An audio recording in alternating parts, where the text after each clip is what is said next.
Iran और Israel में आखिरकार अब सीज फायर होने की खबरें आने लगी हैं। इसराइल ने अपने नागरिकों को शेल्टर होम छोड़ने के लिए इजाजत दे दी है, लेकिन इससे पहले बीती रात को ईरान ने कतर स्थित अमेरिकी सैन्य बेस पर मिसाइल हमले किए। लेकिन अमेरिकी राष्ट्रपति डोनाल्ड ट्रंप के एक ट्वीट के बाद इसे सांकेतिक हमला माना जाने लगा। यानी कहीं न कहीं अमेरिका और इसराइल के साथ कतर ने ईरान को एक सांकेतिक हमले के लिए इजाजत दे रखी थी। लेकिन ईरान और इसराइल के बीच करीब 12 दिन की जो जंग चली, उसमें ईरान ने भरपूर बढ़त हासिल करके रखी। इसमें अब चीन की एक खबर सामने आने लगी है, जिसे हम आपको विस्तार से समझाएंगे। ईरान को लेकर अमेरिका ने दुनिया भर पर कई प्रतिबंध लगाए हैं, लेकिन ईरान को गुपचुप यानी पिछले रास्ते से मदद मिलती रही है, जिसका नतीजा युद्ध में दिखने लगा। साल 2025 की शुरुआत में एक ऐसा ट्रांजैक्शन हुआ जिसने अंतर्राष्ट्रीय खुफिया एजेंसियों को झकझोर कर रख दिया।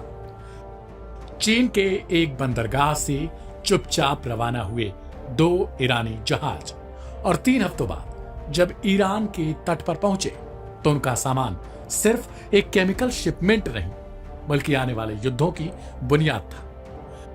क्या चीन गुपचुप तरीके से ईरान को बैलिस्टिक मिसाइलों का ईंधन दे रहा है?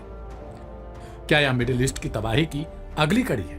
Aim right, achieve big. At KR Mangalam University, we provide you the platform to turn your dreams into reality. At KR Mangalam University. दरअसल जनवरी 2025 चीन के ताइकांग पोर्ट से निकले 2 ईरानी जहाज गोलबॉन और जायरानी, कोई शोर शराबा नहीं, कोई सैन्य अलर्ट नहीं, और फिर 3 हफ्ते बाद ईरान के बंदर अब्बास में गुपचुप उतरता है 1000 ton sodium perchlorate. Sodium perchlorate नाम से आम, असर से खतरनाक। यह वही रसायन है जिससे सॉलिड रॉकेट प्रोपेलेंट तैयार होता है। रिपोर्ट्स बताती हैं इस खेप से 260 बैलिस्टिक मिसाइलों का ईंधन बन सकता है। IRGC के लिए यह खेप खास तौर पर भेजी गई, और जिन मिसाइलों की बात हो रही है वो हैं खैबर शेकन और हाज कासिम। वही मिसाइलें जो हाल ही में इसराइल पर दागी गई थी, यानी चीन से आया रसायन इसराइल की तबाही में इस्तेमाल हुआ। IRISL शिपिंग लाइन, जिस पर अमेरिका ने पहले से ही बैन लगा दिया है, उसी की शिप्स से यह ट्रांजैक्शन हुआ है। यानी प्रतिबंधों को दरकिनार कर अंतर्राष्ट्रीय कानून की आंखों में चीन ने कुछ यूं धुल झोंका अपने दोस्त ईरान के लिए। IRISL शिपिंग लाइन, जिस पर अमेरिका ने पहले से बैन लगाया है, उसी की शिप्स से यह ट्रांजैक्शन हुआ। अप्रैल 2025 में शहीद रजाई पोर्ट पर हुआ बड़ा धमाका भी इसी केमिकल शिपमेंट से जुड़ा माना जाने लगा। धमाके में कई लोगों की मौत हुई थी, लेकिन तब से इसे एक औद्योगिक हादसा बताया गया। अब वो हादसा कुछ इसी इंसिडेंट से जुड़ा लगने लगा। विशेषज्ञ मानते हैं कि चीन की यह मदद सिर्फ व्यापार नहीं, रणनीतिक मोर्चा बनती है। अमेरिका और उसके सहयोगी देशों की नजरें अब इस गठबंधन पर गड़ी हैं। इस पूरी डील से भारत भी अछूता नहीं। ईरान की बैलिस्टिक ताकत में यह इजाफा और बढ़ता युद्ध मिडिल ईस्ट से स्टेबिलिटी को प्रभावित कर सकता है, जहां भारत का तेल, गैस और व्यापार सब कुछ दांव पर है। 1000 टन सोडियम परक्लोरेट, 800 मिसाइलों का ईंधन और एक विस्फोट जो अब केवल हादसा नहीं लगता। साल 2025 में चीन और ईरान ने जो शतरंज बिछाई है, उसकी गूंज शायद पूरी दुनिया को सुनाई दे रही है। अमेरिका और इसराइल में इस वक्त खौफ बताया जा रहा है। ईरान का दावा है कि अमेरिका ने शुरुआत में ईरान को हल्के में लिया, लेकिन अब उसका नतीजा इसराइल भुगत रहा है।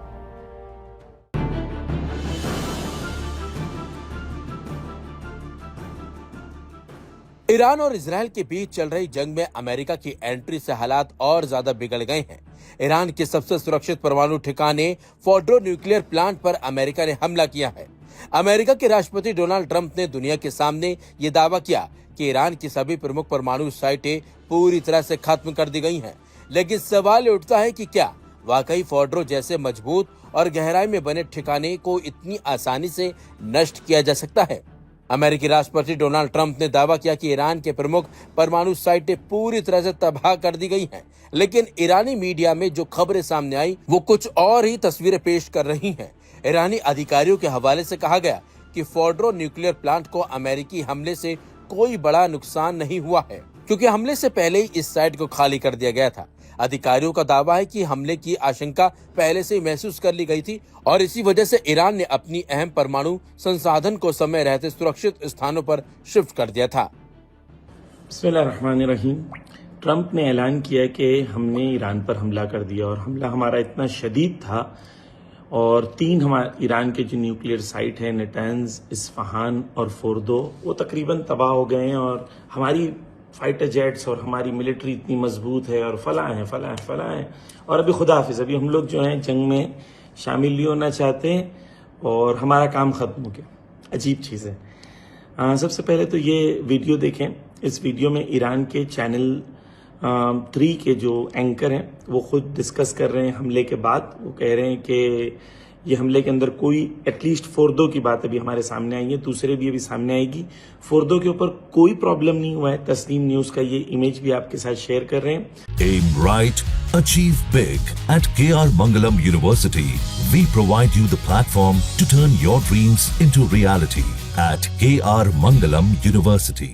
कि तस्नीम न्यूज की इमेज है जहां पर कह रहे हैं फोर्दो पे कोई असर नहीं हुआ है। एक वीडियो भी आपके पास शेयर कर रहे हैं कि इस वीडियो में बता रहे हैं कि फोर्दो की जो साइट्स हैं वो बिल्कुल सेफ हैं और वहां पर कोई धुआं या कोई आग लगी हुई नजर नहीं आ रही है।